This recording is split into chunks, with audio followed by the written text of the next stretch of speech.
Hey, Trevor, we can start recording now. And let's go ahead and get started. Hi, folks, both people on the Zoom and everyone who will be watching this as a recording at a later date. Thank you so much for joining us for this health-related social needs provider training session. This is the very first of our training and technical assistance sessions. Today is February 27th. And we're really excited to bring you a lot of information, a lot of new information about the health-related social needs provider process. And we're going to be talking specifically about climate and outreach and engagement support today. But just know that a lot of what we're talking about today, in fact, maybe even all of it, applies across sectors for a whole host of people who are maybe seeking to learn more about what it means to get enrolled as a provider and to even get paid. So I'm going to move us to our quick agenda to get us started. And my apologies, I'm also just double checking that everyone's getting in successfully. So we're going to start with some background information. If you're familiar with my voice and have seen my face before, you probably have seen a few of these intro slides, but that will be myself and Jessie Wilson talking. We're all going to introduce ourselves as we start talking. I didn't introduce myself, but I am Jessica Diaz and I work for the Oregon Health Authority. Then we're going to hand it over to some excellent subject matter experts on the process of provider enrollment, eligibility and authorization, invoicing, and some next steps, because we found we had so much good information to share with you that we couldn't get to it all today. So there's also going to be a lot of information that you might consider something of a teaser. And we'd love to hear from you along the way and at the end, which of these things you want to learn more about as well, because as I said, there's a lot of good information to share with you all. And we have 2 hours. It's not going to feel like a lot of time once we get into it. So we're going to round it out with some information about electronic fund transfers and payments. And we do have space at the end. And also feel free to let us know in the chat if you have questions that we can answer.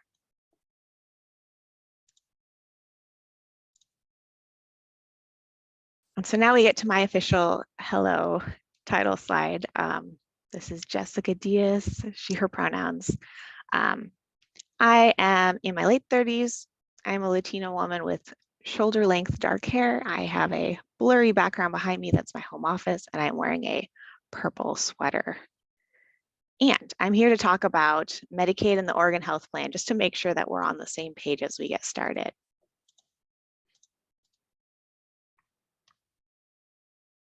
First off, one of the most common questions I get when I say I work in Medicaid is, how is that different from Medicare? So to do a very, very quick overview, Medicare and Medicaid are both programs that have connections with federal health coverage. Medicare is administered on the federal level.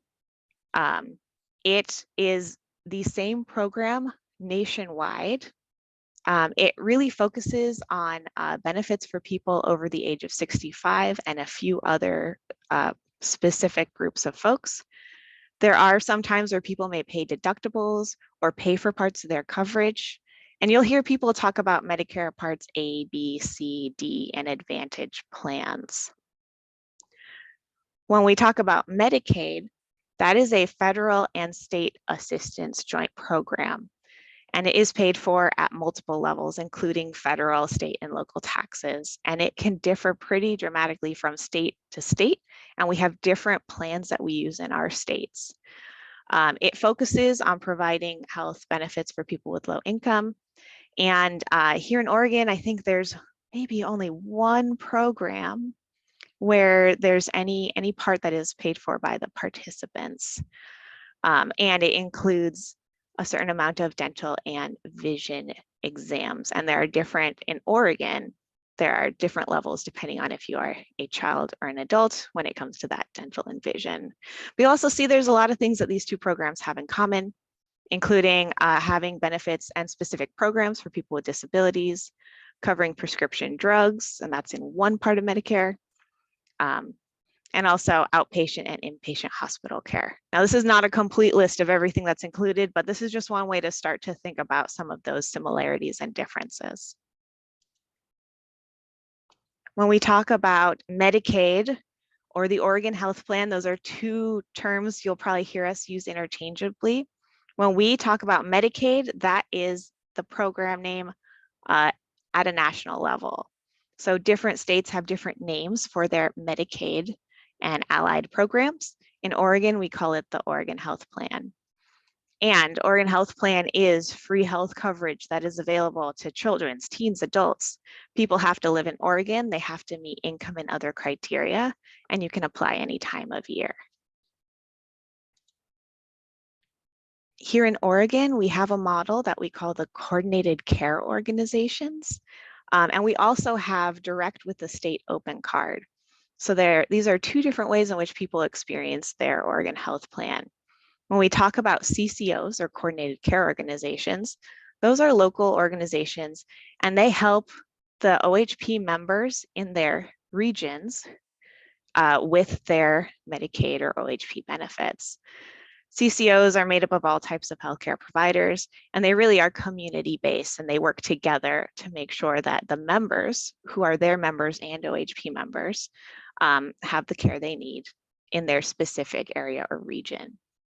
When we're talking about open card, you'll also hear from time to time a whole series of acronyms and terms. We're going to stick with open card or fee for service today. And that's OHP that is covered at the state level where providers are working directly with the Oregon Health Authority. And so if someone is not enrolled in a coordinated care organization, that means that they are an open card member and OHA pays for their care directly versus working through a coordinated care organization.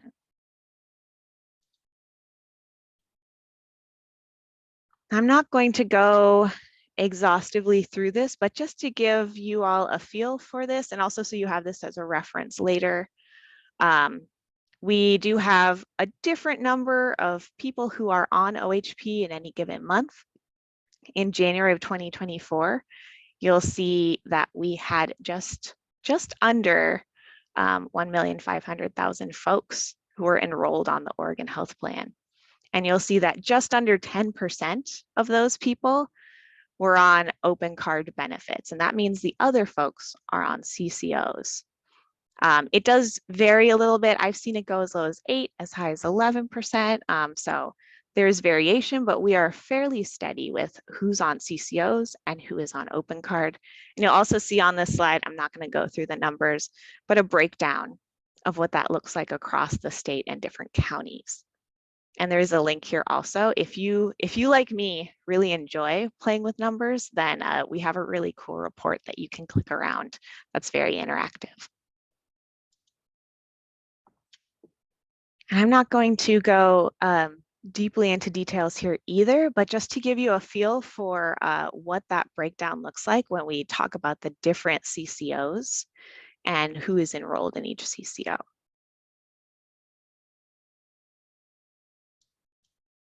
And to give you a little more context, just to make sure we all know what CCOs are and where they are, here is a visual. I really like visuals myself. And you will see the 15 CCOs are all color-coded on this map. And you will see there are overlaps of some CCOs. There are some places where there is only one CCO in a region, and it can vary quite a bit.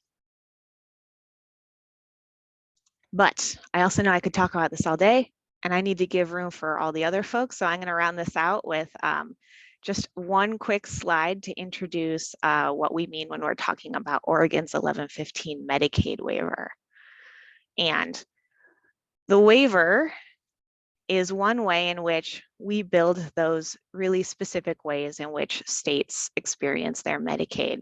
So the federal government has a standard set of rules. And we work within those rules to get and use those funds for Medicaid. But we also have different mechanisms that we can ask the federal government for permission to try new things and to change those rules.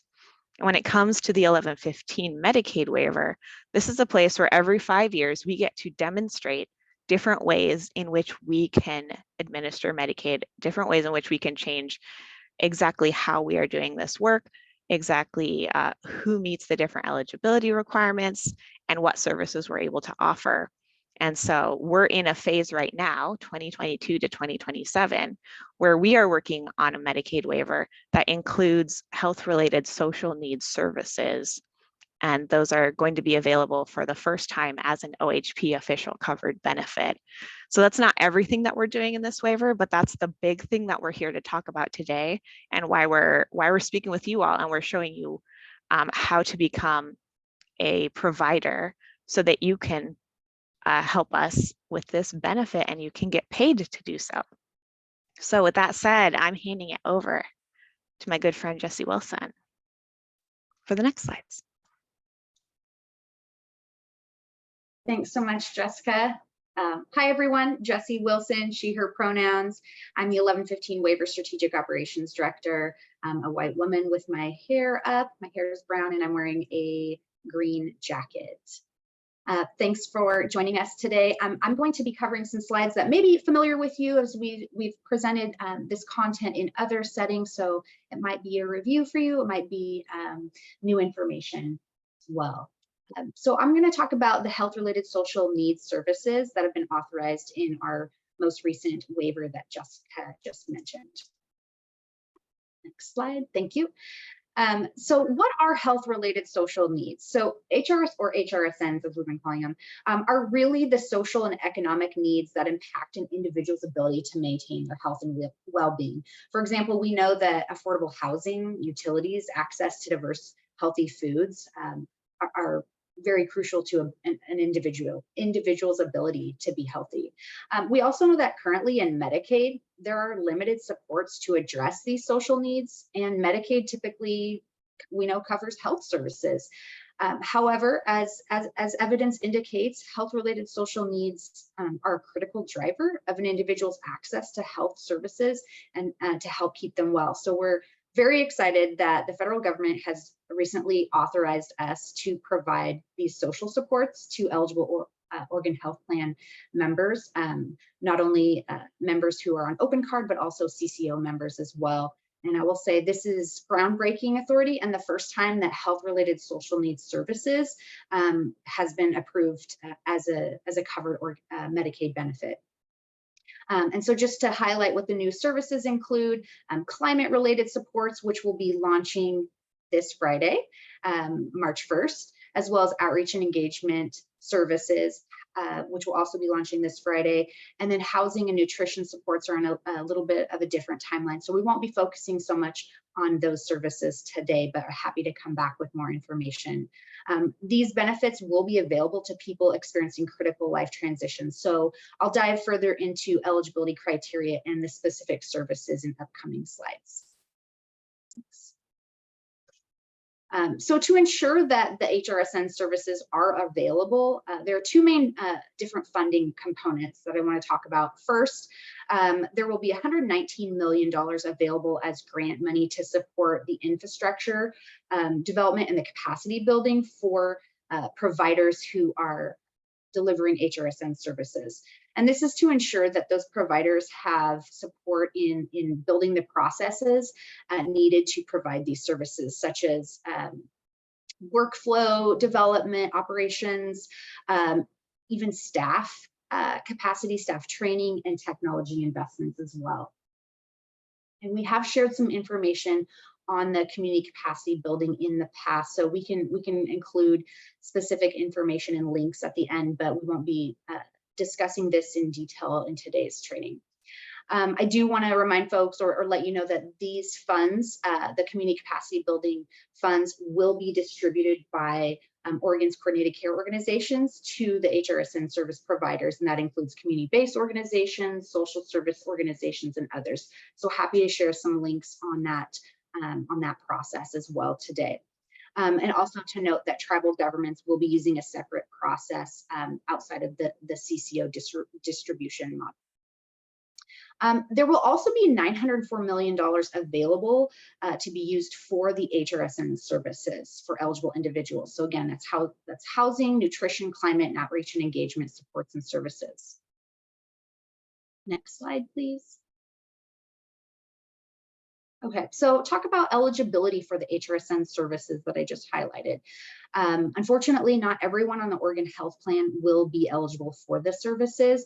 There's sort of layered eligibility criteria that I want to highlight. First of all, to qualify for one of the HRSN services, an individual must be a current Oregon Health Plan member, and they must also be in at least one of the eligible populations, which I'll preview in an upcoming slide.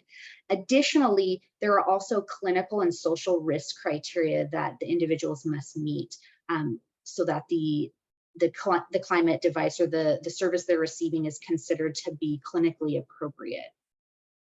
I also want to call out that one of the requirements for these services, for individuals to be eligible, they cannot be receiving the same service through another state, or local, or federally funded program. So there can't be a duplication of services. And there may be additional eligibility criteria for specific HRSN services, which we can get into further as we go through the services and the eligibility. Okay. So this slide references the eligible population. So I mentioned, in addition to being a current Oregon Health Plan member, individuals will also need to meet the criteria for at least one of these eligible populations that are described on this slide. So adults and youth discharged from an institution for mental disease, IMD, in the past 365 days, adults and youth released from incarceration in the past 365 days, youth who are currently involved or have previously been involved in the Oregon child welfare system. So that means that an individual who is 40 years old but was previously involved in the child welfare system as youth would still qualify under this population. Individuals transitioning to dual status within the next 90 days or who transition in the past 270 days. That's referring to individuals who are transitioning from a Medicaid only coverage to the dual Medicare Medicaid coverage. And then individuals who are houseless or at risk of houselessness, and that's according to the HUD definition. And then young adults with special healthcare needs. That eligible population will not be eligible for the HRSN services until 2025.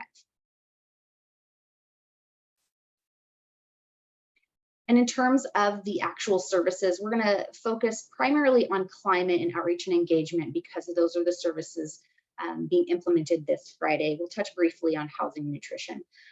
So HRSN climate related supports, what's included?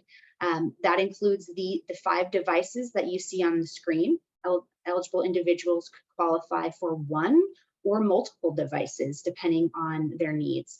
Air conditioners for heat risk, air filtration devices, mini fridges that's specifically for storing medications, portable heaters, and portable power supplies if the individual has a device that needs to be, that is at risk, that places them at health risk if there were to be a power outage. So these are the 5 devices that are going to be available to eligible individuals starting this Friday.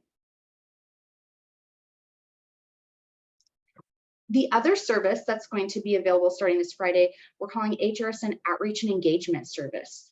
And so this is really the supports for individuals who may be eligible or presumed eligible for HRSN service. So an individual is eligible for a climate device. These are additional activities that a provider could provide to that individual to support them in checking on whether they are Open Card member or CCO member, and then helping them fill out the form to get started with requesting a climate device. It could be connecting them to additional resources that they may need beyond health-related social needs services. So we know that folks on this call may very well be climate-related supports service providers, or maybe you are a provider who's going to be providing these outreach and engagement services to folks, really helping them connect to other benefits or services that they may need, or helping them get started with the eligibility process or screening process for HRSN climate device.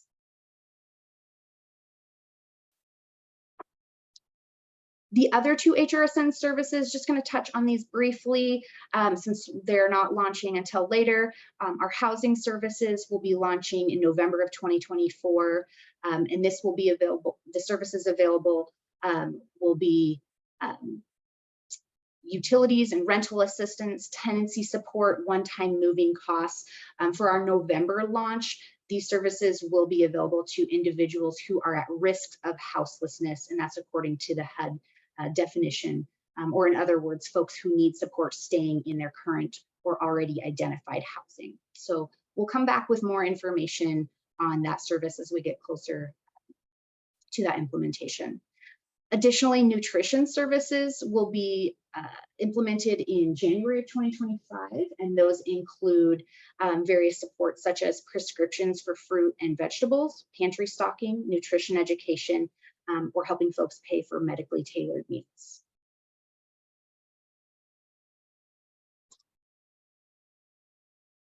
And if you are an HRSN, or if you're interested in becoming an HRSN service provider that would provide housing or nutrition supports, this training will still be relevant to you as well in terms of what to do for enrolling as an HRSN service provider. Some folks on the call may be familiar with the term health-related services, HRS. So I wanted to specifically highlight that is different than HRSN. So this table highlights the key differences between HRS and HRSN.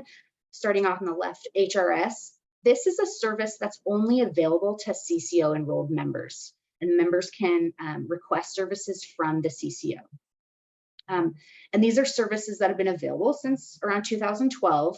They are not covered under the Oregon Health Plan. They are paid for by the CCO, and examples of different services that members could request: cell phones, preschool programs, and grocery store gift cards, temporary lodging, wheelchair ramps. Really intended, HRS health-related services are really intended to improve care delivery and overall member and community health and well-being. On the right-hand side of the slide, we have HRSN, which there are some similarities for sure. However, I want to note some key differences. HRSN services, which we're talking about today primarily, are available to both CCO and open card members.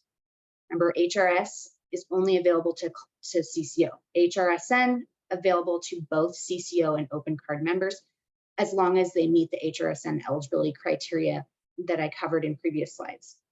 And those services are starting in 2024, so they're a new benefit, and they are covered under the Oregon Health Plan, so they're paid for with the Oregon Health Plan budget. And examples include housing, nutrition, climate-related supports, and outreach and engagement.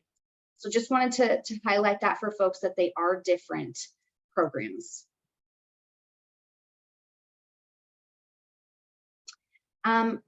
Jessica, I'm going to pause there to see if we have any questions in the chat that I should cover before we go on to more of the provider focused content. And I see a few. I think I do want to check. Someone asked if people can receive flex funds and CCBF, and I think you just answered that, but I want to make sure we did answer that question. If so, a provider could apply and receive community capacity building funding, yes, and then still provide, if they're providing HRS, that would be they're contracted with the CCO. So they're not necessarily connected. They're not connected. Was there a follow-up? And then I think we answered that question. I see a thank you. We have some very specific questions about the eligible populations, okay, and I'm not sure we'll be able to answer them all today, but things around if an ICE detention facility counts as being released from incarceration. Yes, thank you for that question. So immigration detention facilities are not included as part of the eligible populations. And then people asking about other eligible populations, such as veterans, BIPOC, based on medical need, non-binary. I wonder, just, sorry, talking for a second about, and I'll I'll bring us back to that slide just so we can see it. Do you want to talk very quickly about just how we got to these populations and what that means for this 5-year period? Yeah, absolutely. So these populations were specifically approved by our federal partners as they are focusing on members who are facing critical life transitions and historically have faced social inequities, social injustices, and sort of, for lack of a better term, fallen through the cracks when it comes to services that they may need to maintain their health and well-being. And so that's specifically why these folks are eligible for the HRSN services, because they are facing those critical life transitions where they might not be able to or receiving all the supports that they need to access services that would help keep them well. And in terms of, I think, some of the other questions, as long as folks, I haven't seen all the specific questions, but I'll just remind folks, as long as they are meeting the criteria outlined, I think it was on slide 15, Jessica, they're on the Oregon Health Plan, they meet the definitions for at least one of these eligible populations, and they meet clinical and social risk criteria. I can talk a little bit further about what that might mean. So clinical risk criteria, they need to, for the climate devices specifically, have a health condition that would be improved or preventing exacerbation by getting one of those climate devices. So there does need to be a clinical connection to the climate device that they're receiving. So for example, if someone has asthma, that would be a clinical, they would meet the clinical risk factor criteria for needing like an air filtration device. For the social risk criteria, what that means is essentially, do they have a need for one of these devices? They don't already have a device that's meeting their needs, and then they can use the device safely in their residence. So we've tried to keep that one as simple as we can. Is do they have a device that's meeting their need? No. Can they use it safely in their residence? Yes, they're meeting the social risk criteria.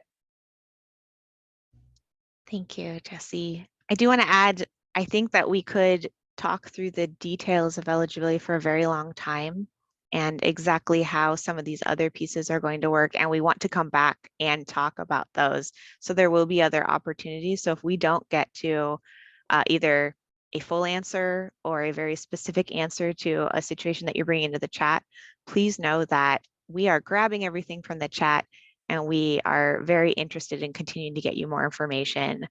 But I also know we need to leave space and time for our experts on the provider side, enrollment, payment, things like that. So I wonder if it's okay for us to move along.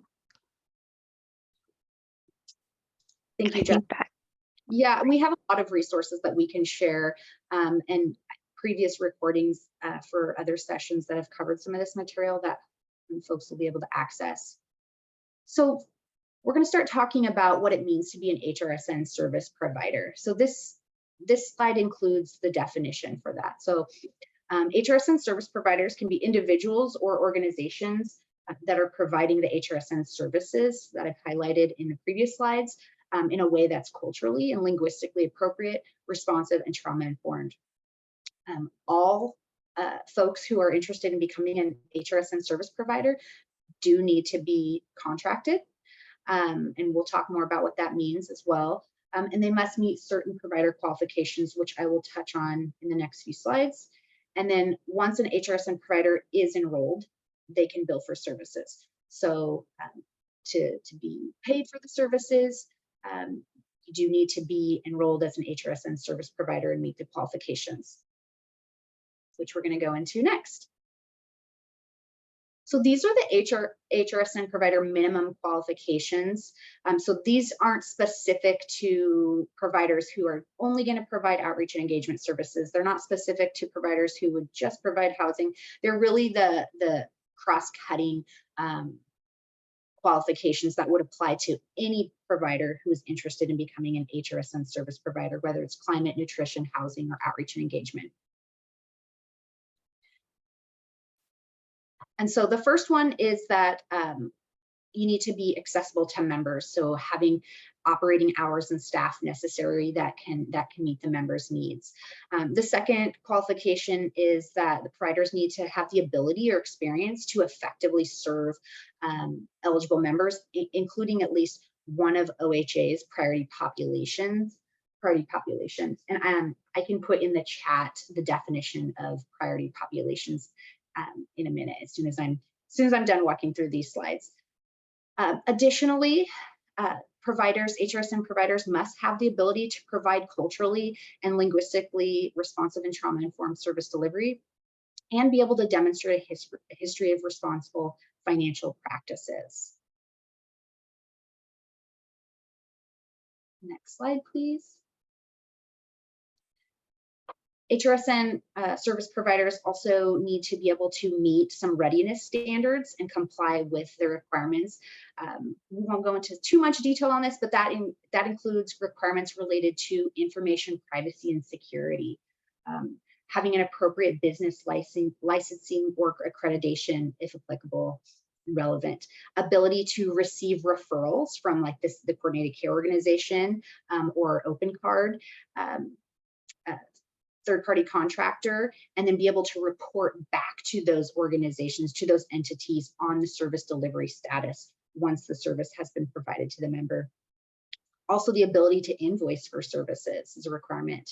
And then just sort of the general being able to comply with any reporting, oversight, or business registration requirements that may be necessary, as well as something that we'll talk further about in the next section, enrolling as an encounter-only provider in MMIS, the Medicaid Management Information System, which is OHA's electronic system that processes Medicaid claims. So these are the general minimum qualifications that would apply to an HRSN service provider. I do want to share, if some folks are like, wow, I don't meet all those right now. We do, so that's where the community capacity building funding can come in to help support providers who maybe need some help in getting ready to provide HRSN services. So for example, if you're wondering, well, how would I meet the requirements for referral or sending that information back, those are the kinds of things that the community capacity building funding can support. So I want to make sure that folks know that there are resources available to support folks get to the point where they're meeting these minimum qualifications if you're not already. And I think I have just a couple slides left. So just an overview of HRSN service provider that kind of sets us up for the next conversation. One of the things that you'll need to do first is to submit your enrollment forms. If you want to start this process, my colleagues will talk about it further, but you'll need to submit enrollment forms to the Oregon Health Authority to become an HRSN provider. So there is a process there. You'll need to work with specific, so if you're going to serve CCO members, you will need to work with specific CCOs in your county to be recognized as an HRSN service provider so that you can invoice and get paid for those services that you're providing to the CCO members. If you're going to be providing HRSN services to open card members, then you'll need to work with our contractor Accentra through the authorization process, as well as our other contractor IN Health Solutions for billing. And we'll talk about that in this presentation today as well. So a couple of things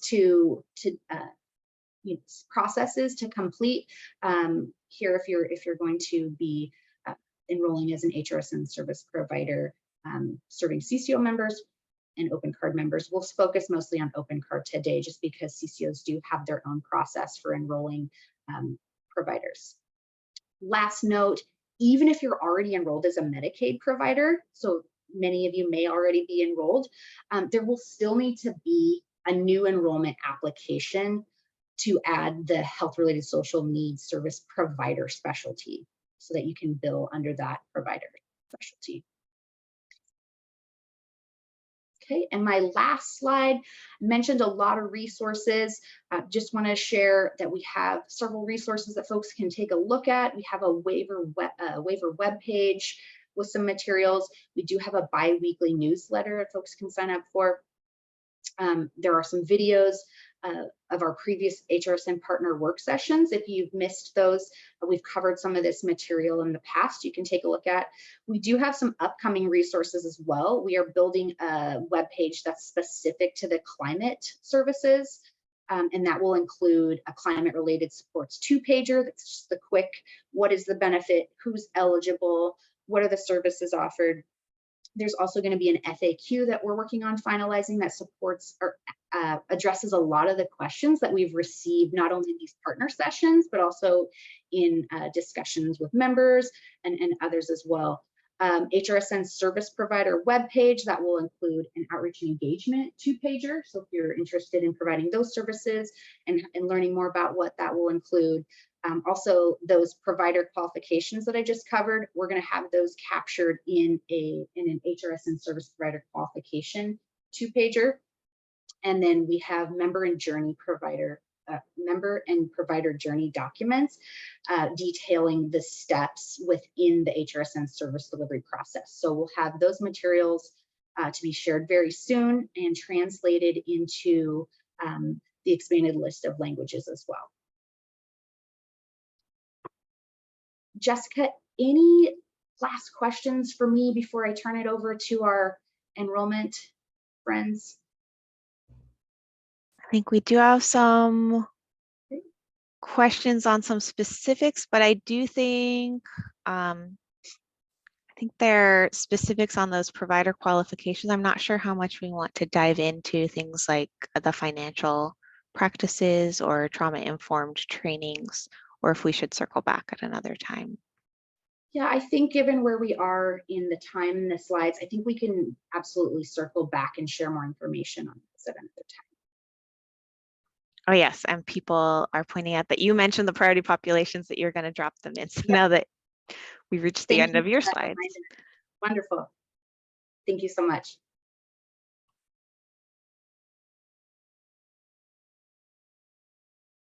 And then let's see, the most recent one is if contracted with a CCO for, but not as a HRSN enrolled provider, can we assist a member to obtain HRSN but not receive reimbursement? In other words, if a patient meets the eligibility requirements, are the 5 climate related items available to them?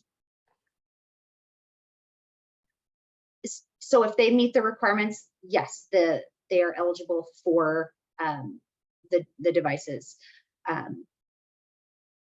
If you are going to be billing and seeking payment for any services that you provide, you do need to be contracted, well, enrolled as an HRSN service provider. If it's going to be for a CCO, there does need to be a separate process that you'll need to enroll with that CCO and follow their processes. I don't know, did that answer the question? If not, please let me know. And I do think maybe the central part of that is if you as an organization aren't enrolled, that shouldn't hurt a member that you're helping, their chances for being able to access any of those benefits. Those are 2 separate processes, and you absolutely can play a role without being an official provider if that is what makes sense for you. Yes, absolutely. Thank you for calling that out. We do have, there will be HRSN connectors, which could be anyone that's really helping the member access or start the process to receive these services. And they don't necessarily need to be an HRSN service provider. What we're talking about today are folks that are going to be paid for those services and how you would need to enroll to start that process. And we'll work on getting some of those resources into the chat for you all. And while we do that, maybe that's a good time to hand the presentation off to our next presenters. Todd and Brenda, it's all yours. Excellent. So much great information and welcome. I'm Todd. I'm the provider enrollment manager with Oregon Medicaid, and assisting me will be Brenda. She is awesome and we'll be helping to prioritize and process the early applications for HRSN service providers. We can jump right through. I'll keep this really simple. We'll try to boil it down to 87 simple steps for provider enrollment. I'm just kidding. There's really not that many. We just want to touch on some real highlights here because we really want you to be able to know where your resources are. And I think that's probably where we want to start. And the enrollment process is relatively straightforward. There is a guide here. We would like all of the HRSN providers to submit their applications on our web portal. And there's a PDF there that is a literal screen by screen guide that walks you through the portal submission. So it's really, really straightforward. And we have some tips later in the presentation that we'll share a couple little nuances there. And then the provider application is on our website. And you can also Google, it's sometimes simpler to Google just Oregon Medicaid provider enrollment. That'll get you there as well. One little tip that we'll have in the beginning, if you're submitting on the portal, just make sure these are fillable PDF forms. You'll just want to save that to your desktop, so then you can upload those at the end of that application. All right. This is just a real quick glimpse of the forms. It may look like there's a lot of words because there are, but that's okay. To boil it down so it's really simple, the 3972 that you see is really your information, your mailing information, your location, all of that stuff is on the 3972. That tells us who to call and where your phone number, your fax number, and all that good stuff is on that form. The 3974 is an ownership and disclosure form. This is a federally required form and federally required disclosures. We have another slide that will address one of the little sticking points in that form. And then the 3975 is our provider enrollment agreement, which for the most part is a signature from an authorized representative. So any authorized representative can sign on behalf of your organization or an individual. And that the enrollment agreement is your essentially your promise to play nice and do things by the rules for Medicaid.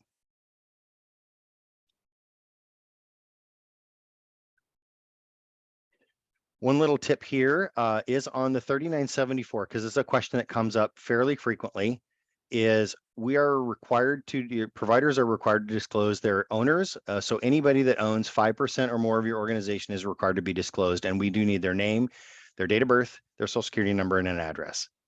Those are on the disclosure forms.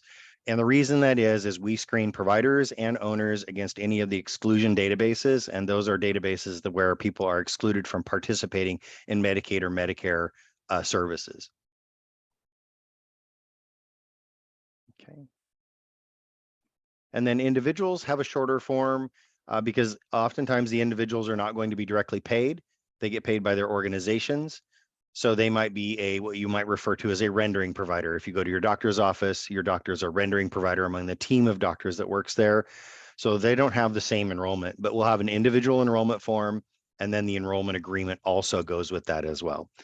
I see in the chat, there's a question around nonprofits. If there are no owners, then you don't have any owners to disclose, but there will be at least a managing employee. So the same would hold true for managing employees. And if you look at the new 3974, there's a section for if board members are steering the organization, then board members would be disclosed. There's information on the form that will help you determine which ones you need to fill out and complete. And if you have questions, you can always reach out to Provider Enrollment. We're happy to help.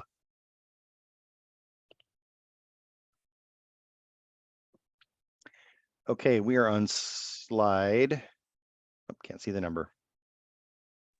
31. So this is the point I'm going to pass things off to Brenda because she's my subject matter expert and an enrollment staff person extraordinaire.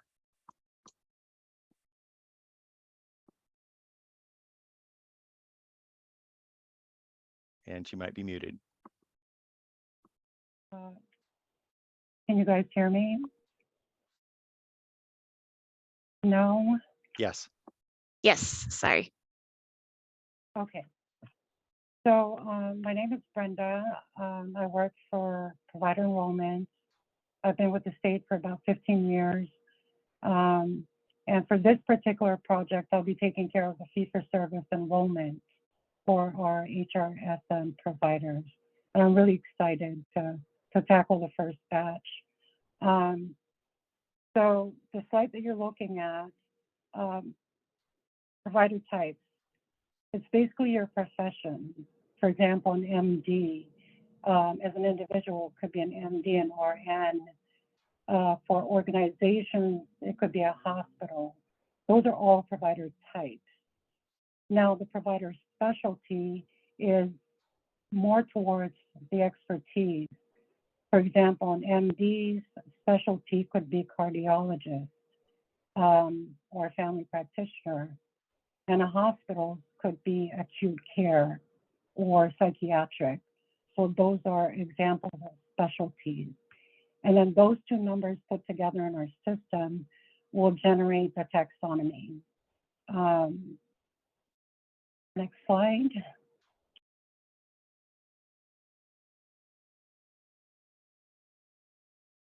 So applying the examples that I gave previously, the HRSN provider type has been assigned to one number, which is 68. But if you can see, the specialties will be different for each of the 4 categories. So depending on which you are, in this case, climate specialty code is the one coming up. Your provider type will be 68. You will enter 680 as a specialty code, and those two numbers together will generate that taxonomy code on our end. Next.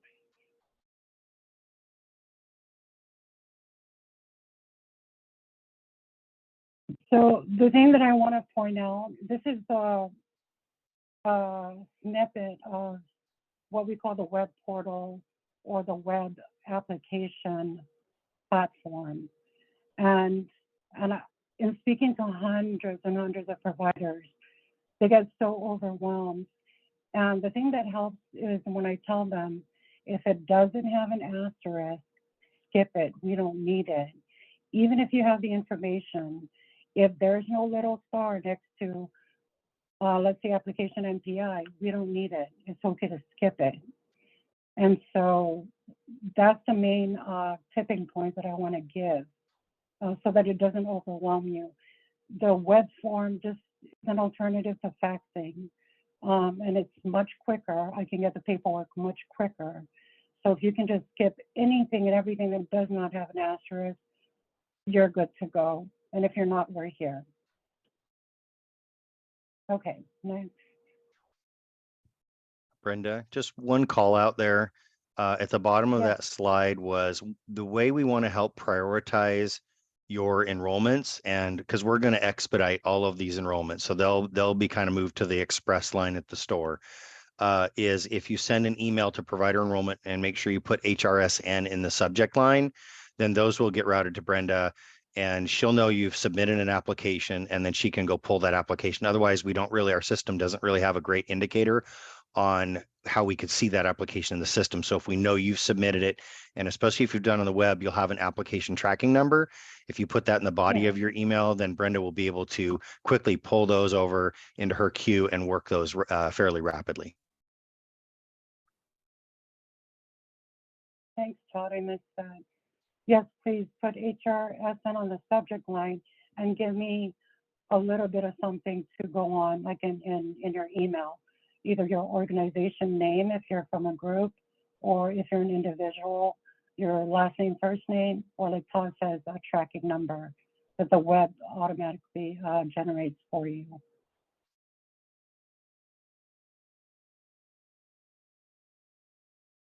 Now, once I review the paperwork and I enroll the individual or the group, the system automatically, I have nothing to do with it, the system goes in and generates a PIN letter.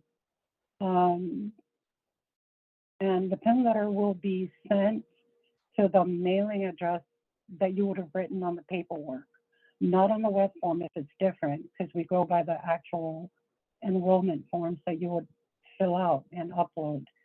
So the system will automatically send it to the mailing address that you would have provided. And it also shows here that if you're having trouble with submitting it via the web, you can always fax it. 2 of our forms already come with a fax cover sheet.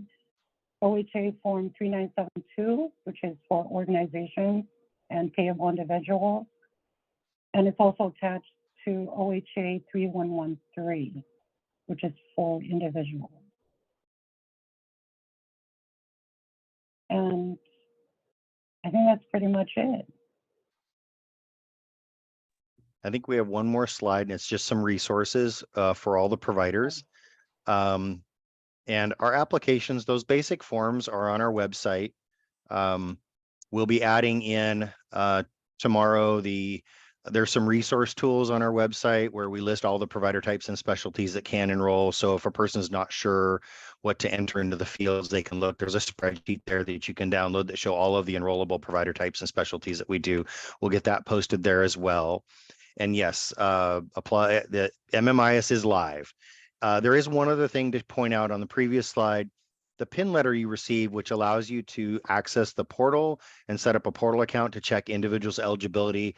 Let's say that somebody comes in to your location and they're seeking services, you can verify their eligibility on the portal if you set your portal account up. Those temporary passwords were good for 90 days. So there isn't a hurry, and we will be providing a portal training in the near future. So if you want to hold for that, that's okay. If you want to venture it on your own, you can do so. The next slide has our contact information. It is also, you've got the provider enrollment, and then you also have provider services, and that's where your portal, the staff there will help you with portal setup, password assistance if you forget your password, or if you time out, or if you inadvertently enter the wrong one too many times. But the enrollment team is always here to help, whether by phone or by email. If it's an HRSN question, please put that in the email subject line, and that way we'll get those to Brenda. And that way it's going to allow Brenda to become a subject matter expert. So when we roll this out to a larger group of staff, she'll be able to assist anyone that has questions regarding this program. And I do want to wrap it up or add that we really do want to see you guys succeed. We're very grateful that you guys are reaching out or showing interest. And so our goal at Oregon Health Authority is to really try and make it as seamless as possible for you. There's no question too small or ever too big or complicated. Just put HRSN, ask it, and we'll get that answer to you. So thank you.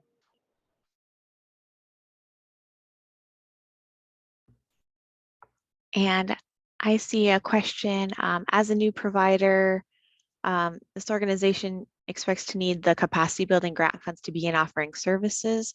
Should they apply as a provider as soon as possible, even if they're not yet providing services?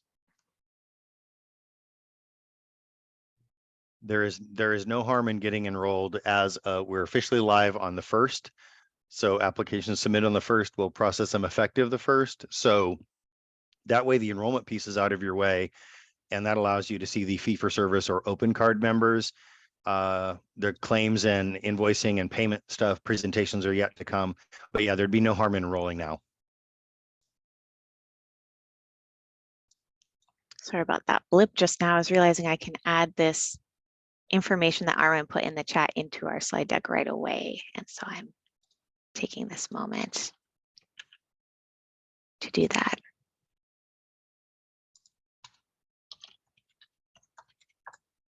Live edits. So here's just one more email that was put in the chat just now. So I just wanted to make sure you all had access to it here as well. And I see a question about the reimbursement rates, and I think, is that something that we are covering in a future session, smart people? I don't think we have any details about the reimbursement rates today. We can certainly cover it in a future session if that's an ask. Absolutely. Thank you, Jessie.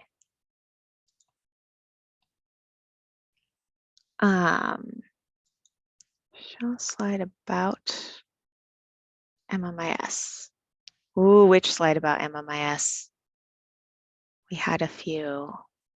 Maybe the one right at the beginning that showed enrollment. Is this the one folks were seeking? Okay, it's up. And then absolutely for anyone asking about this slide deck, the slideshow, the recording, we will make it all available to you, probably in multiple ways. You'll probably get tired of hearing from us because we are very excited to be sharing this. Oh, Julia, I see a hand up. Yes, thank you. I just thought this would be easier to ask verbally than typing. So back to the priority populations.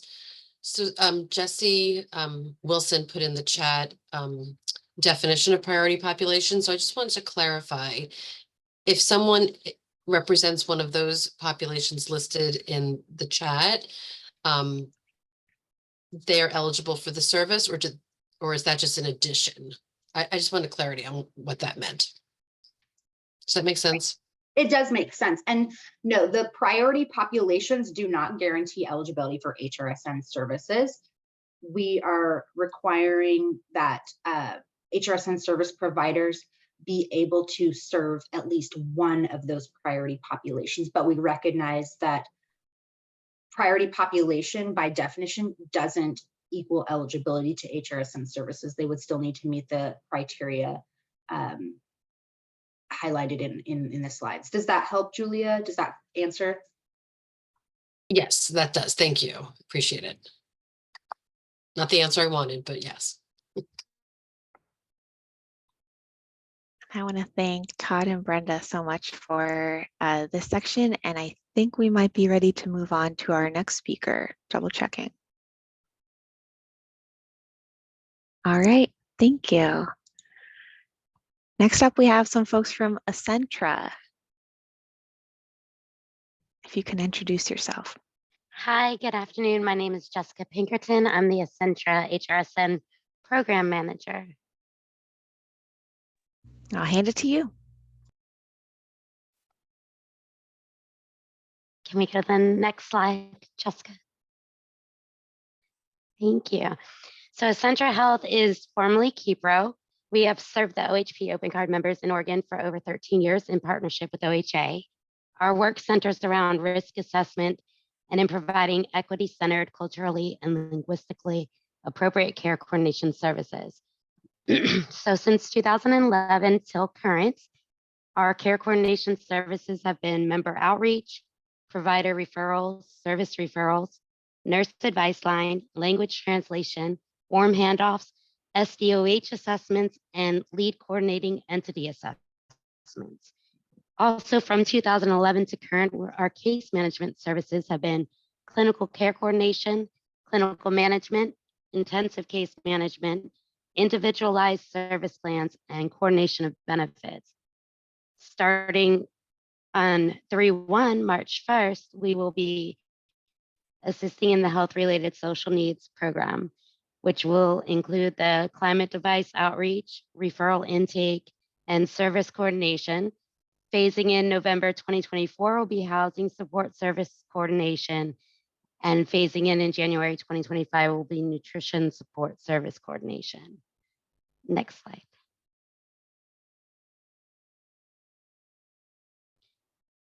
The HRSN process summarization. The goal of HRSN is to connect members with appropriate resources for climate control devices, nutritional resources with education, and safe housing.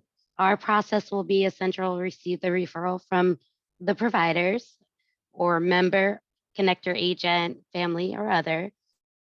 The next process is for us to do an eligibility determination and assessments.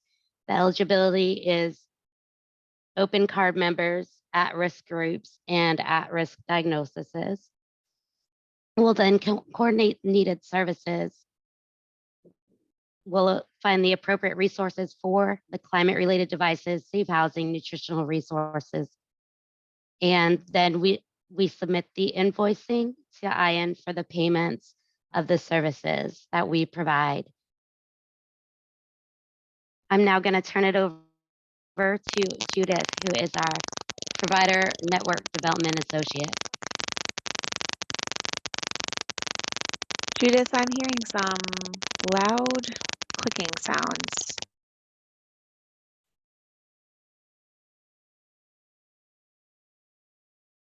Do you want to try that again? So sorry, Judith. No, we can't hear your voice only. Okay, I think Judith is having some difficulty with the sound. So I'll go ahead. Thank you, Jessica. You're welcome. Essentra Health will support. Oh, Judith, stay muted. Okay. Essentra Health will support OHA, HRSN providers, and IN end-to-end to ensure a closed loop process. We'll begin with recruitment. Essentra will be recruiting providers and organizations for HRSN services in partnership with CCOs and OHA. We will support enrollment for the HRSN program with enrollment links and forms posted on our website. Those links will take you to OHA's website for enrollment, and the forms are provided by OHA. We'll just have another access point for them. We will provide resources. Essentra will connect providers to OHA and IN, process necessary to serve members in all aspects of the HRSN program. Essentra will be coordinating referral submissions to initiate service coordination and provider invoicing to IN for outreach and engagement. We'll be coordinating outreach to HRSN program service providers and members for service coordination of eligible devices and services. And Essentra also has a web-based provider portal designed to streamline service requests, bi-directional communication, and coordination.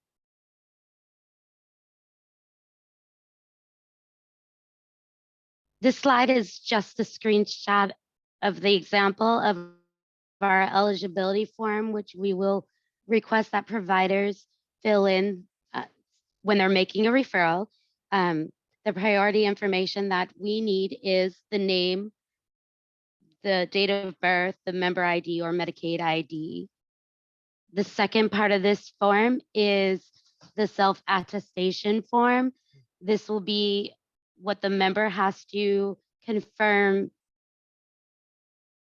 stating that they're eligible for HRSN service or confirming that they want to receive HRSN services.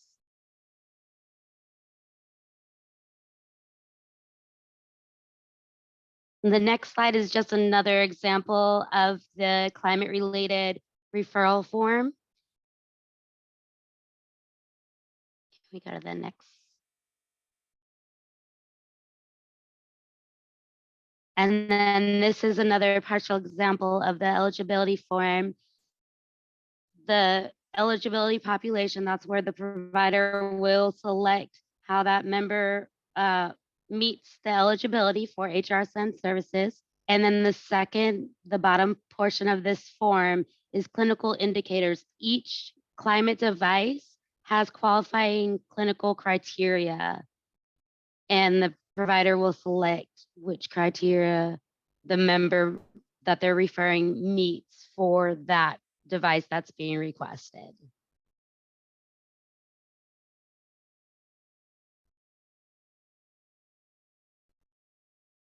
On this page is our contact information. HRSN resources can be found online at ohpcc.org. We also have Essentra's phone number for HRSN and Essentra's HRSN fax and the Essentra HRSN website.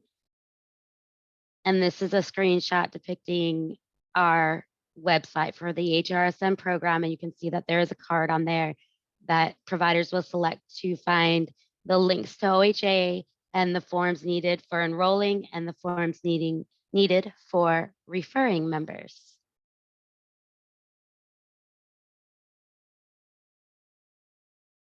And then my last slide is, are there any questions? And I'll chime in to say, Jessica, that I called the HRSN phone number today just to see what it said. And there is a phone menu and everything. So there's already a lot of great stuff out there. Any questions?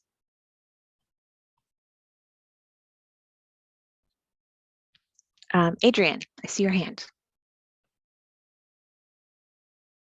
Hi, good afternoon. I'm Adrian Cook. I work in the FQHC RHC program area, and I just wanted to verify. So if a provider is going to be working with CCO members and fee-for-service members, they will need to connect with both their CCO and Essentra, correct? I just wanted to confirm that I'm understanding that correctly.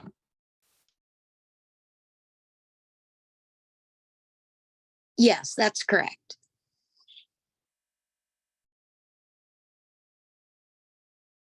Okay, thanks. That was it. Could you repeat that, please?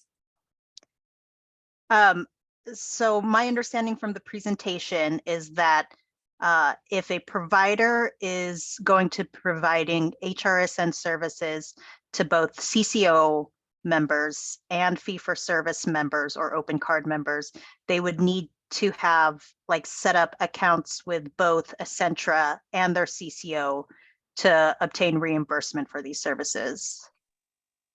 I would say that may be a little different.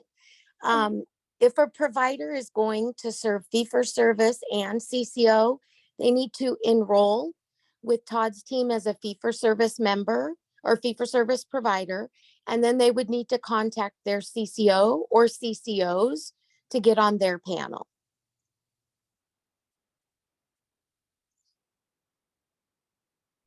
Okay, thank you. And then I guess I'm just, I think I might be a little bit confused on how the Essentra portion works for the fee-for-service members. Yeah, Adrian, that's something we can maybe take offline and help you with if you have more questions about what Essentra's role will be. Yeah, that would be great. I will try to set up a meeting with you or whoever people might need to be on that, just so I can understand that for the clinics that I work with that serve both fee-for-service and OHP members, or I mean, CCO members. Thank you.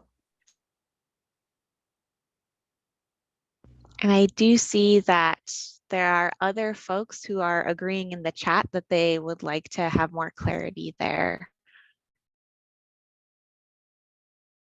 Hi, Jessica. I can help answer that question. This is Mariah Thank you. Andrews. Yeah, sure.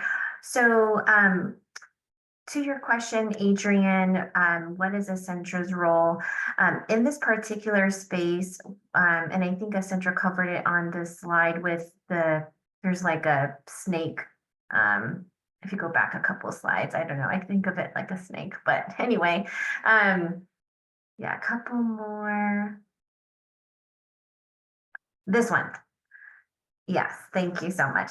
So, so Adrian, once the provider that you're working with enrolls, like Mary's stating, through Todd's team, which is the provider enrollment team, and then if they're working with the CCO is on the CCO panel, they could serve members either with that CCO or through fee-for-service. But if they are working with fee-for-service or open card, we want our providers to be familiar with Essentra, because Essentra is going to be who authorizes those services and works with the provider to service a member. So looking at this particular slide, Essentra would receive the referral. Say if you're the HRSN provider and you've done outreach and engagement, or you have found a member who you presume eligible for HRSN services, you could work with Essentra to receive that referral if they are indeed a fee-for-service or open card member.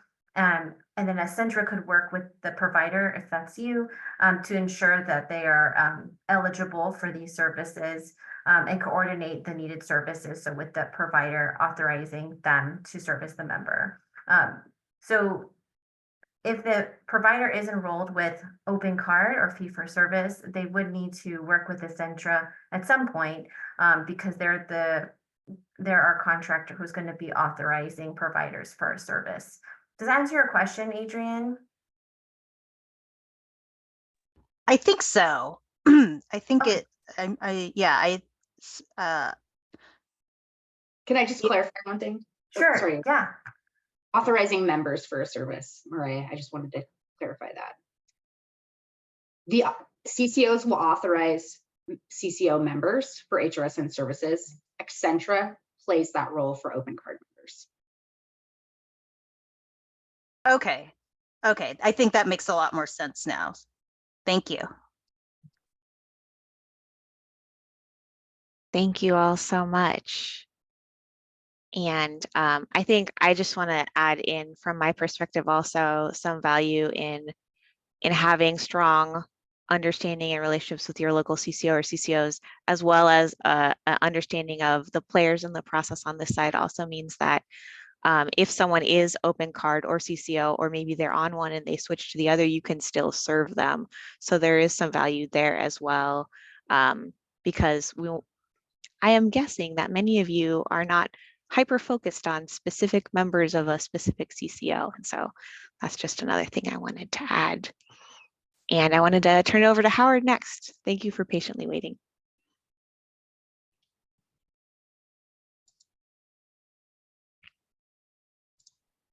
Can you hear me? Yes. Okay.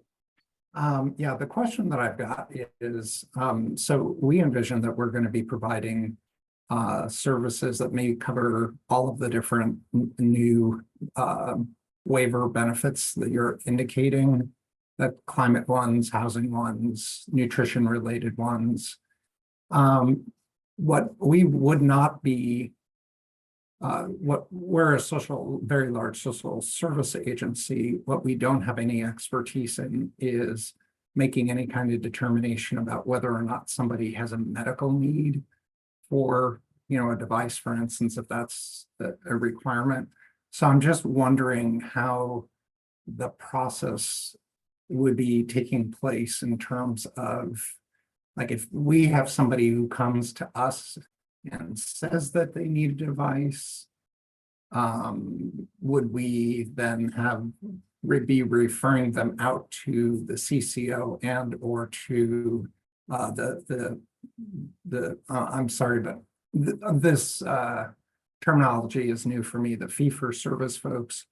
Would we be referring them out so that they get the determinations made then, and then, if they qualify, then they get sent back to us so that we provide the service? Is that the way it's going to work? I see Jesse nodding. Yep, that's absolutely right. Yep. So you might help the member, complete some sort of form that would go to the CCO or Accenture, who then determines eligibility, collects any information that's missing on it to make the eligibility determination, and then they would send the referral for the service back to you if you're the entity who's going to be providing the climate device. Okay, thank you very much for the clarification. Check in and see if there are any more questions for Accenture. And also to thank you, Jessica. And I'm so sorry, Judith, about the audio difficulties. But if there's anything else you think we should know, feel free to use the chat and I can say them anything you want to impart out loud.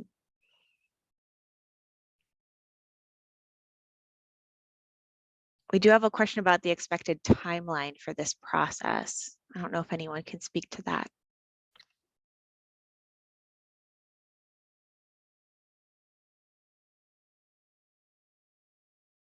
Yeah, I can speak to that a bit. So in terms of once it won't capture, and maybe Mariah can chime in here too, but once the eligibility, so I'm kind of skipping ahead in the process that I just described. Once Accenture or the CCO makes the eligibility determination for the HRSN service, so they're authorizing it, they have 14 days from that point to notify the member of the authorization. Then they have, once the authorization is made, 30 days to deliver the HRSN climate device to the member. If that 30-day time frame cannot be met for whatever circumstance, then there needs to be some communication with the Oregon Health Authority to help support getting the member the device. So 14 days once the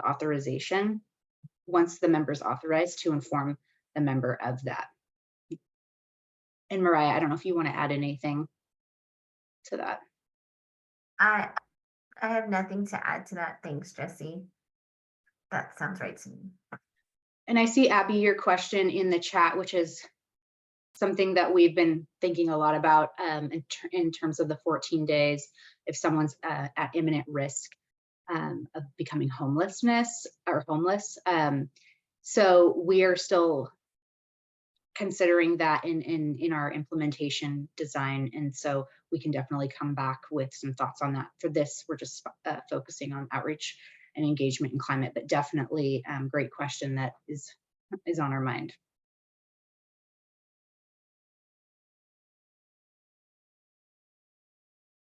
I do see a hand up. Adrian? Hello again. So I think based on Abby's question, so it could be a shorter turnaround time for those services in the other HRSN service areas, like the housing or the nutrition. So that could that timeline potentially be different for the different services? That's to be determined. We're still working on that, but potentially we're considering options. Okay, thank you.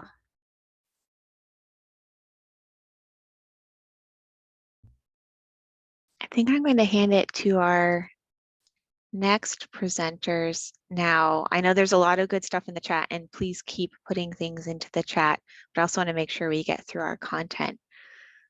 So Ian, you're up next. Good afternoon. Can everybody hear me? Yes. Okay, great. My name is Shannon Milton. I am the Training and Documentation Manager at Ion Health Services, or Solutions, excuse me. I'm going to walk through what the next step in the process is. If we could go to the next slide.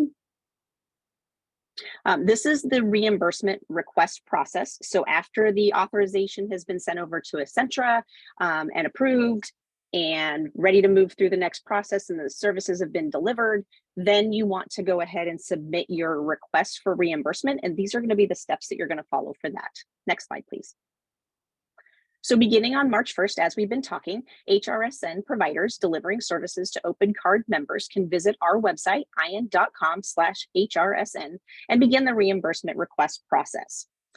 From that main page, you're going to be able to do three things initially. One would be to access reminders about the submission process. Things may change, as you've heard throughout this presentation, that there's still a couple of things that they're hammering out. There might be a change in something here or there, so we'll definitely be updating that page. Next thing would be to obtain the current reimbursement form. For that same very reason, if something changes, if we need to adjust something, we have the ability to update that form, and then you can always go to the website and get the most updated version. And then also to submit the completed reimbursement form, and online is an option for that. So go ahead and next slide, please. Perfect. So that first bullet. So we want to access reminders about the submission process. So here's a screenshot of what our page is going to look like. It does remind you that before you get started in submitting your reimbursement, that we want to make sure that all entities that are requesting reimbursement have been enrolled as an HRSN provider with the Oregon Health Authority prior to performing those services. And that's what we talked about earlier in this presentation today. If you submit in order to do that, you need to have a Medicaid provider ID number. And if any submissions that have been submitted without that valid ID, we will end up having to reject them, and then you'll have to go back through the process. That second bullet point, outreach and engagement services do not require prior authorizations. However, OHP open card eligibility must be validated prior to that submission. So we want to make sure that everybody's just remembering these different steps as they go through.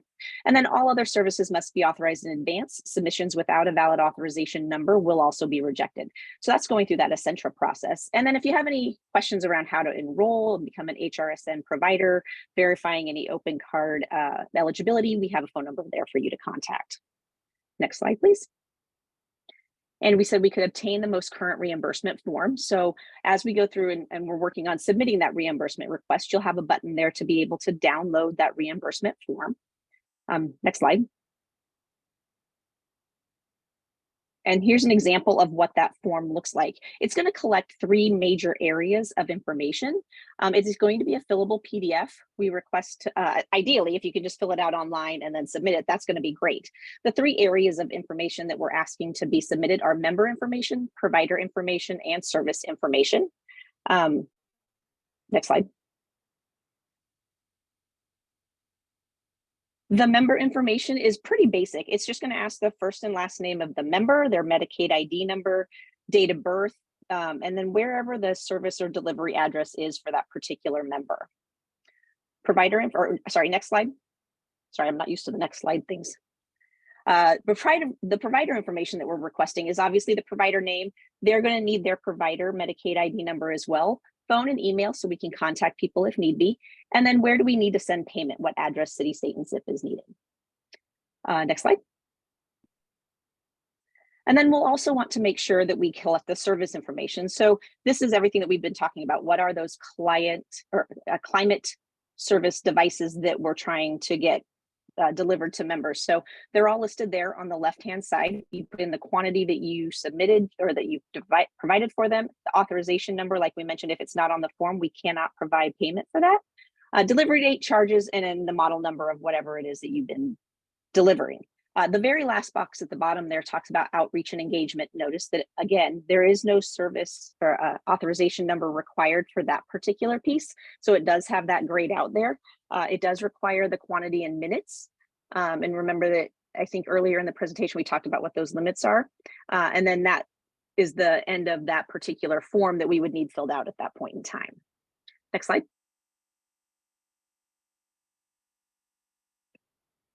Going back, we said that on that main page there, submitting the reimbursement request, you could also submit that completed form online.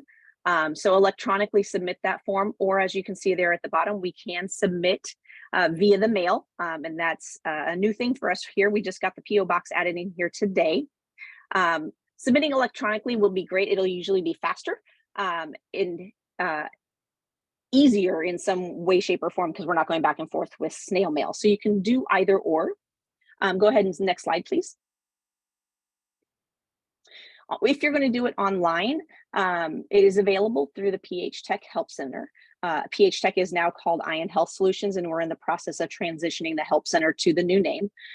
So in order to do that, you'll have to enter the following information. We will need the provider's address and your name, phone number, and then we also need the member Medicaid ID, so whoever you were providing services for, and then you'll need to attach your completed PDF.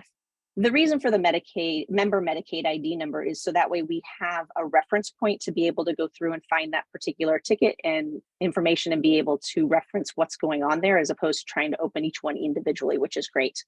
Our ask is that you only submit one reimbursement form at a time. Instead of, if you provided services for 3 different members, please don't attach all 3 to the same form.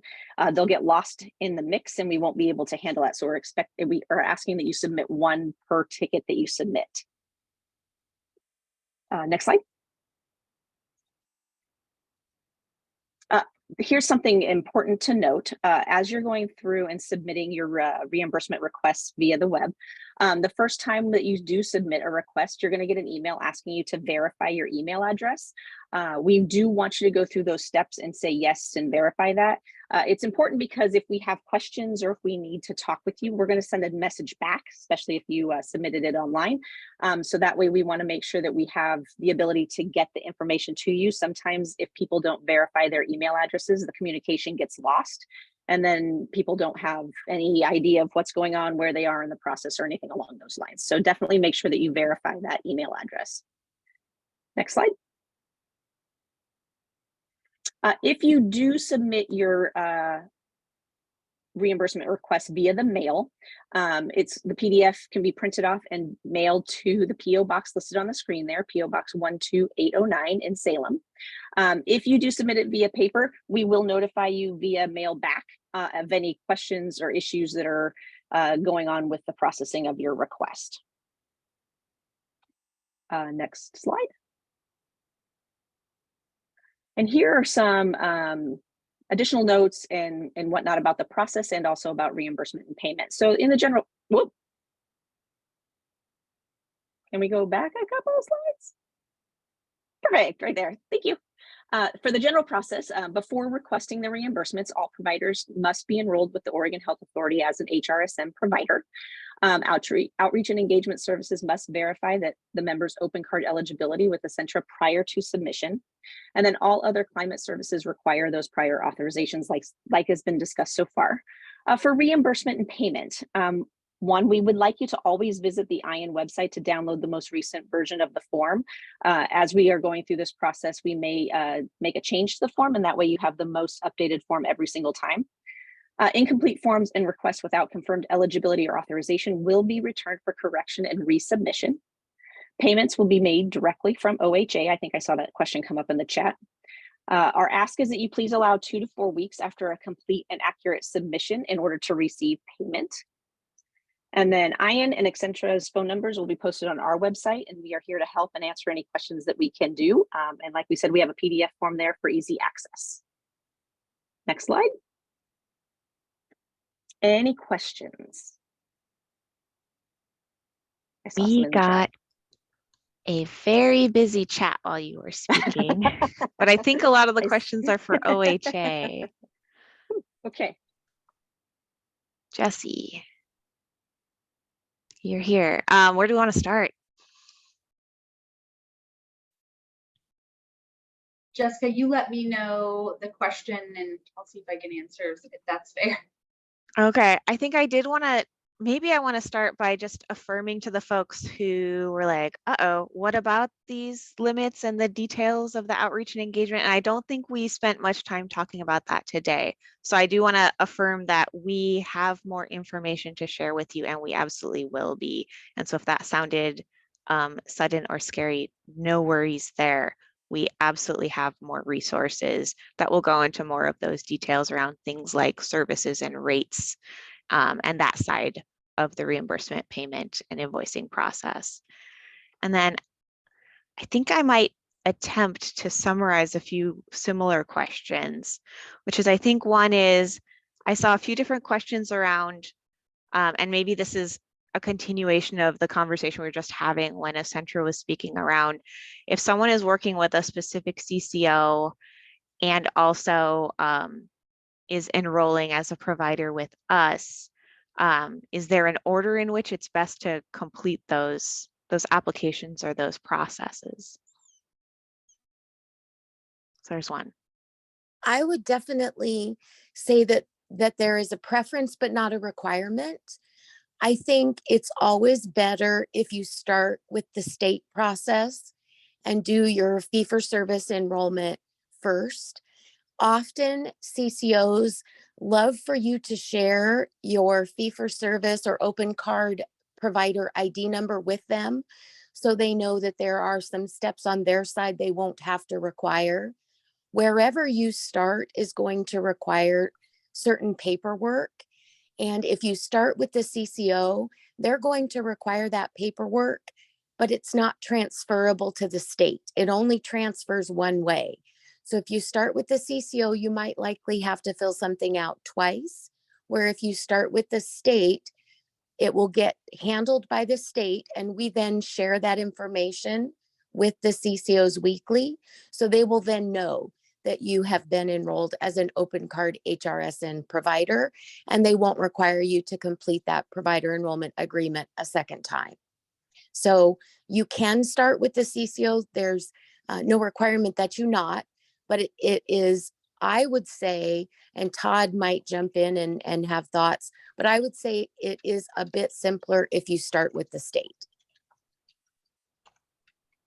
Thank you, Mary. And then I think we also have a few questions that are pretty much asking us to mention one more time about the, just to talk about getting a provider ID specifically to be an HRSN provider. And I think it is the slides that we started with, but I think it might serve us well to just have it sort of conversational style. When people are getting that provider ID, they are starting with us at the state, us at OHA, that is those forms and that enrollment guide that we were showing towards the beginning of this presentation. Is that correct?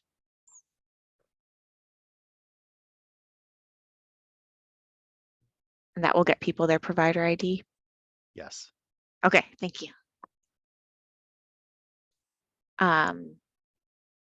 And then a lot of great questions around outreach and engagement. And we don't have the slides today, but we absolutely can circle back. And Jessica, if you want, I can provide some more information on outreach engagement. Oh, yes, please. Thank you. We are developing that 2-pager that will contain the information on what it means to be an HRSN outreach and engagement service provider, what are the activities that you may receive compensation for, and like sort of the limits. There are really 4 activities that you can be compensated for climate benefit rollout. The first 2 would be required to receive compensation, and it's really proactive. It's helping identify a member who are working with a member, identifying whether they're on the Oregon Health Plan. If they are, then are they with a CCO or are they an open card member? And then helping them, so that would be something that you could be compensated for, the time for that. And it's, I know someone asked about rates. It's $20 per 15 minutes that you spend doing the outreach and engagement activities. Additionally, other activities you could be compensated for is helping them fill out what's called an HRSN request form, which is a form that starts to, it captures their name, their contact information, the HRSN device, climate device that they need. And then you would send that on to their CCO or to the fee-for-service or open card contractor, etc., to then finish determining eligibility. It could be connecting them to other services they may need, legal services, other supports. So I can share, I can even put in the chat the 4 activities, since I didn't highlight all of them. But we will be creating that 2-pager, and that should be done here in the next week and a half, that we can share, that will give a lot more details on what you can bill for. Thank you, Jessie. And I think I will go next to Betty, your raised hand. Thank you. So I just wanted to clarify, so when it comes to filling out the forms, it's OHA first, then Accentra, then CCO, then AYIN. Is that correct? That's the recommendation that we're being given, is that right? So Betty, a bit of that is some different steps. So when we're talking about enrolling as a provider who can serve the population, the 2 steps would be OHA provider enrollment to enroll as a fee-for-service provider, and CCO to get on their panel. So that starts you up for the success in the overall program. Then you would work with Accentra to be able to service fee-for-service members specifically. So once you enroll with OHA, that's in general for you as a provider to serve anyone.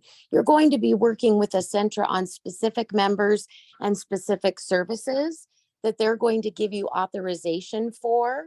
Once that's all done and the service is provided, then you're going to be working with IN in order to send in your invoice to get paid. So it's a bit linear. Once you get enrolled with the CCO, they will explain to you how you go about getting approved to serve their members and how you would bill. So that's where their process will come in play. Okay, that's really helpful. Thanks. And do I have it right when I say that the parts around those initial OHA forms and becoming a provider with a CCO, that's kind of a one-time thing versus these interactions with Accentra and IN? That's going to be every time you serve someone and need to authorize and then get paid for those services. Is that correct? Almost. The thing Almost. with the state, it's a one-time initially, and then there's some revalidation that happens in the future, but it's not very often. It's, I believe, Todd, help me, 5 years? Yeah, we're required to revalidate providers once every 5 years. We try to put it on about a 4-year schedule, so we're done with that cycle before the 5th year is up, so we don't get in trouble with an audit. But So yeah, 5 years from now or 4.5 years from now, an HRSN provider would expect a notice from the state saying it's time to revalidate. And we would ask for some forms to revalidate just to, it's just one of the federal requirements.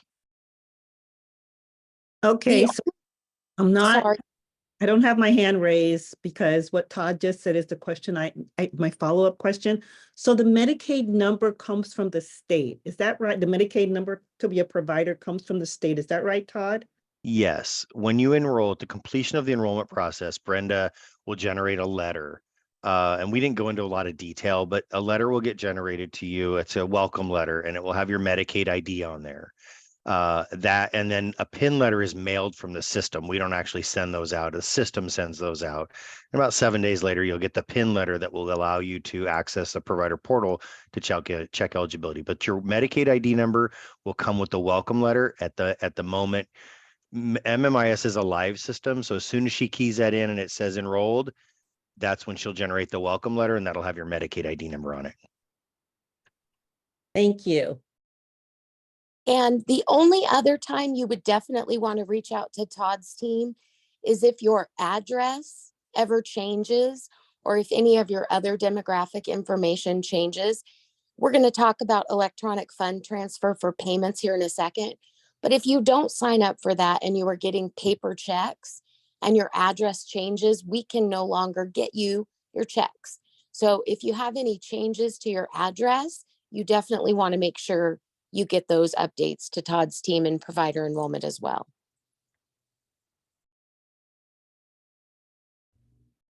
Thank you so much. I see that Jesse has put some information on what the outreach and engagement services are. And there are some questions around rates and limits. And I'm seeing that Charissa is putting some good information into the chat. I'm wondering, Charissa, can I ask you or Jesse to say that out loud just because I know the things in the chat don't go into the recording. Absolutely. Hi, everyone. Charissa Young-White, she, her, hers with the Oregon Health Authority, working with Jesse and all of these folks here. I am actually the outreach and engagement benefit analyst. So this is kind of my space. And I'm sorry, I'm a middle-aged, I hate using that, white woman with dark brown hair and glasses, and I'm wearing a blue sweater as well. And there is no maximum amount per day for that outreach and engagement benefit for climate, and we're specifically talking about climate today, but there is that 5 hours per member, not per community-based organization or per organization at all, but per member over 36 months or 3 years.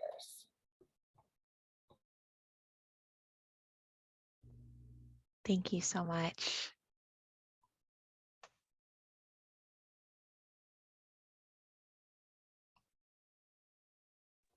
And I think, oh, go ahead, Charissa. I'll go ahead and just jump back in.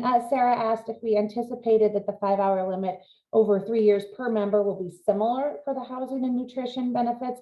And I think the answer right now is we don't know that yet. There's going to be some research going into that, unless Jesse has some insight that I don't. But I think that's something that's going to be developed over the next few months.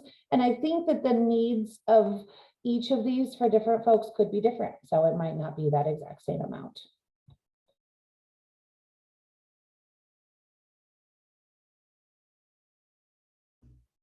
And then I do want to reiterate that we are focusing mostly on the outreach and engagement services that relate to the climate benefits and the climate devices today. And that's because we're in late February and we're talking about things that are going live in March. So absolutely, this is not your last chance. And we are recording everything that's in the chat, and we'll be continuing to build answers and maybe even building some things together as we get closer to some of these other benefits going live. So I do want to say that out loud. If you do have any questions that are specific to nutrition or housing that we're not able to say out loud today. And I see it, we have also generated a whole bunch of raised hands. So I'm going to quickly call on Betty again. Thanks so much.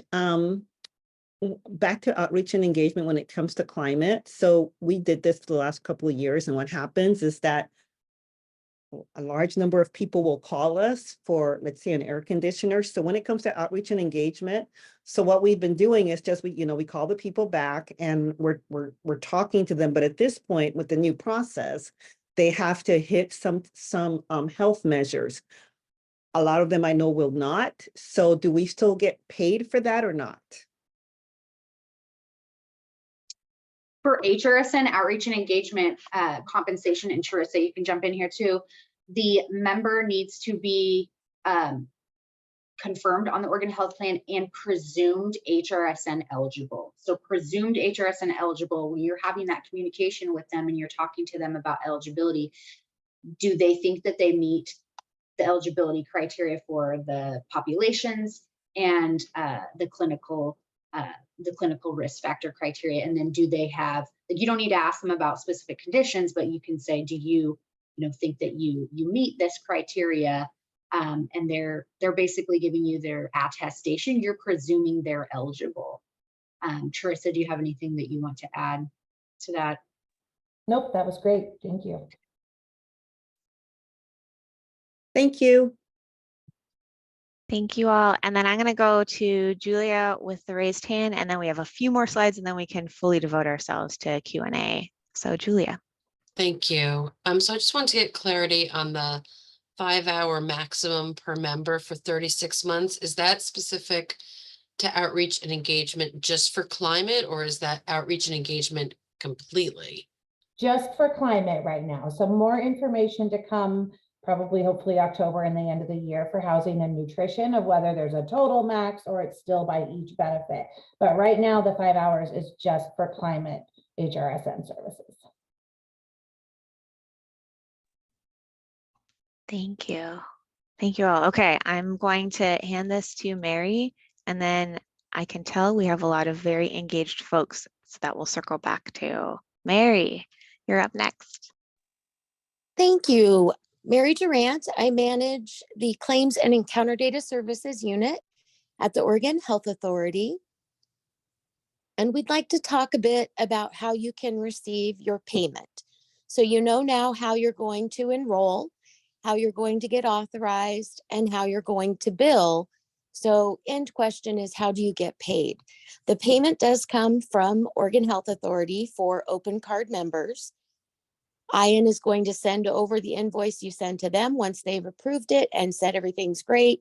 We're going to enter it in and trigger a payment out to you. Currently, for the next few months, those payments are handled outside of the MMIS, but you will still be able to get either a paper check or electronic funds transfer.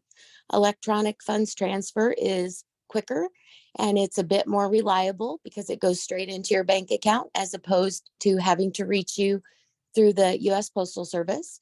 So there is a form, that's going to be our next slide, that you can complete after you complete your enrollment.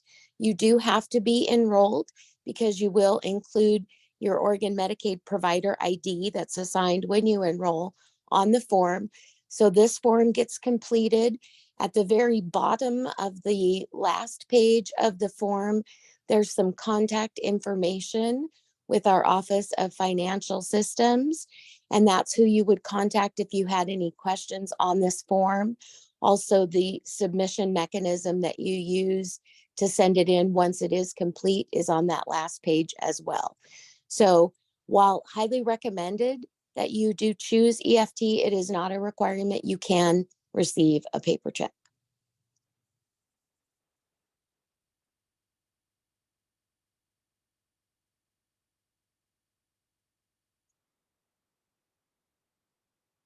And that's all I have on the EFT, unless there are questions specific to that.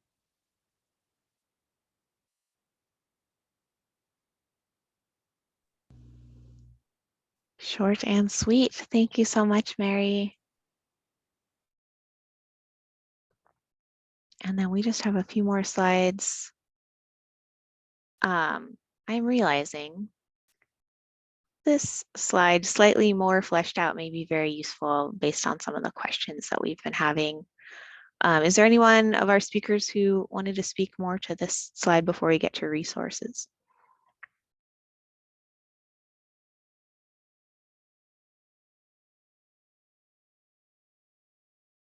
All right, it pretty much rolls through enrolling with OHA first, and then as you are authorizing specific services for specific members, that's where Essentra and then IN come in when we're talking about open card members. And we've also put a lot of those various emails and phone numbers that we've been peppering throughout this conversation onto one slide for you all. And then this may mostly be a resource for you all later, but we did also put the general CCO sort of front desk phone numbers for all of our different CCOs here on a slide for you all as well, and a link that will take you to more information, more contact information for coordinated care organizations. I do want to call out when it comes to community capacity building funds specifically, we also have a website that has the contact information for each CCO on those community capacity building funds. And that brings us to our final question and answer portion. You know what? I'm realizing we have a few more minutes, so I'm going to quickly just sort of bring this slide up and then go back to questions, which is to say that this is not the only time we will be bringing you new technical assistance and training. We are planning to repeat this on the 4th Tuesday of each month. So it's February now. I should have checked which day in March that 4th Tuesday is. I didn't look at my calendar in advance. But throughout March and April, we are planning on sharing more information about using the provider portal.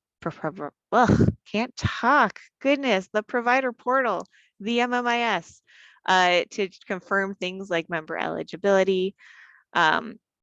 More details into that HRSN request form that we quickly saw in this presentation. More information about the information sharing authorization form. I think we have a lot of forms to walk through in more details. And then I also saw a lot of things in the chat around priorities and information that you all would like to see in future sessions. So with that said, I'm going to put us back to the question side. And Jessica, I see your hand is up. Hi, thank you. I'm just wondering, for my own planning purposes, if the reason that we are interested in gathering information around HRSN is really for housing, and that isn't going to be available until late in 2025, true? Late in 2024 for housing, that's November. Okay, so when will this be a bigger part of the topic? Because right now the climate, there's pieces that are just not relevant to us, and we do already provide services. So we have provider numbers, that sort of thing isn't necessarily going to be a problem for us. It's more about fleshing out whether or not it's worth it to us to put infrastructure in place to start taking advantage of this with housing. Absolutely. And I think you might be asking a question that also relates to what types of engagements or webinars folks are at, because I think when we're talking technical assistance and training, we are very focused on the mechanics, but there are also a lot of design and implementation questions that may be being discussed elsewhere. So I'm wondering if any of our subject matter experts or folks in the room can chime in with any more information about opportunities for those really excellent questions that Jessica was just, or points that Jessica was just making. I know that I will also need to speak with my CCOs, but I think I guess my impression was that I would learn from OHA kind of what this infrastructure might look like. Then my management team could decide proceed yes or no, and then I would start reaching out to CCOs. And maybe I'm not thinking about that correctly. But I guess I need to figure out who do I need to be asking questions of, and what are there planned webinars or calls for this? And that's in part just for me to balance my own time with other things that I have going on. Absolutely. At the risk, I don't want to go and say something that I'm not 100% sure about. By any chance, Jessica, could you put that really great set of questions and points in the chat so I can chase down folks and get back to you? Sure. Thank you very much. Thank you. And I saw the chat is moving. Pardon me as I catch up. And Jessica, can I jump in? I just think, Yes. Yes, I think for this particular convening, it's going to be really focused on technical assistance and what you mentioned, Jessica Diaz, but the HRSN partner session that we've been facilitating would be a place to have some of those deeper conversations on housing services and more of the design and implementation. Does that sound right to you, Jessica Diaz? It does. And I think there might be some places where there are housing specific conversations happening as well. And this is the part where, because I'm not in all of them, I don't want to volunteer things that I'm not 100% sure at. So there might be, even beyond the multi-sector opportunities that we have, some very sector specific conversations happening. Yep. And if they aren't, happy to take feedback on what folks need as well, and looking at supporting those conversations. And I also want to recognize that we mentioned the community capacity building funds because they are also going live very soon, that application process, and they are very important to, well, gosh, all of us. And so we didn't focus on that today. We do have a few recordings between some HRSN partner work sessions in the past, and also our monthly all-come webinar. We have lots of content on the community capacity building funds. And so we'll work to put together what we currently have in our follow-up to you all, because I'm seeing a lot of, I completely understand, a lot of interest in really finding information that's going to help you with that process and to determine if it's a good opportunity for you all. So I want to say that out loud, even if I don't have all of the things at my fingertips right now to give you all everything. We will put that together.